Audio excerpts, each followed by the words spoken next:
अस्सलाम वालेकुम वरहमतुल्लाहि वबरकातुहू। क्या आपने कभी सोचा है कि वो औलाद जिसके लिए वालिदैन अपनी पूरी जिंदगी कुर्बान कर दी, अगर वही औलाद नाफरमान बन जाए तो क्या होता है। आज हम बात करेंगे नाफरमान औलाद की हकीकत और इसके इंजाम की ऐसी हकीकत जो दिल हिला कर रख दी। इस्लाम क्या कहता है? अल्लाह रब्बुल इज्जत कुरान पाक में फरमाते हैं, और वालिदैन से उफ तक न कहो और उनसे नरमी से बात करो। सोचिए, अल्लाह ने उफ जैसे छोटे लफ्ज से भी मना किया है, तो फिर ऊंची आवाज, बदतमीजी, आगे से जवाबदेही या दिल दुखाना कितना बड़ा गुनाह होगा। नबी करीम सल्लल्लाहु अलैहि वसल्लम ने फरमाया, अल्लाह की रजा वालिदैन की रजा में है और अल्लाह की नाराजगी वालिदैन की नाराजगी में है। एक हकीकत पर मबनी छोटा सा किस्सा है। एक लड़का था, बहुत पढ़ लिख कर बड़ा आदमी बन गया, लेकिन जैसे जैसे वो कामयाब होता गया वैसे वैसे अपने वालिदैन से दूर होता गया। एक दिन इसकी माँ ने फोन किया, बेटा बस तुम्हारी आवाज सुननी थी। इसने गुस्से में कहा, मैं मसरूफ हूं, बार बार फोन न किया करे। माँ खामोश हो गई। जब माँ खामोश हो गई, चंद दिन बाद खबर आई कि माँ इस दुनिया से चली। जब बेटा घर पहुंचा तो माँ के कमरे में एक पुराना मोबाइल मिला जिसमें उसका नंबर सबसे ऊपर था और कॉल लिस्ट में सिर्फ इसी का नंबर। बार बार बेटा फूट फूट कर रोना पड़ा, लेकिन अब माफी मांगने के लिए माँ तो मौजूद नहीं थी।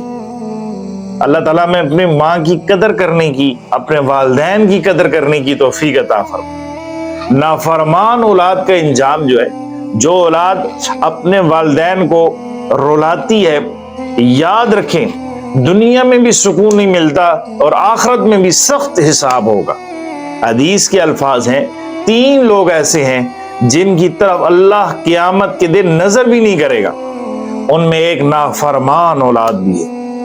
अल्लाह की नजर रहमत से महरूम होना कितना बड़ा नुकसान है, सोचिए जरा। एक शख्स अपनी बूढ़ी माँ को ओल्ड होम छोड़ा है। सालों बाद जब वो खुद बूढ़ा हुआ तो इसका बेटा भी इसे वहीं छोड़ आया। इसने पूछा, बेटा तुम मुझे यहाँ क्यों छोड़ रहे हो?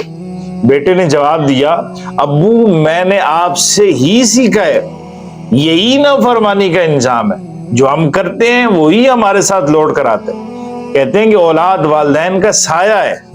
अगर आपके वालिदैन जिंदा हैं, यह अल्लाह की सबसे बड़ी नेमत है। इनके साथ वक्त गुजारें, इनकी बात सुने, इनके लिए दुआ करें। याद रखें, जब वो चले जाएंगे और तो फिर सिर्फ पछतावा रह जाएगा। कामयाबी सिर्फ पैसे या नाम में नहीं है। असल कामयाबी यह है कि अपने वालिदैन, आपके वालिदैन आपसे खुश हों।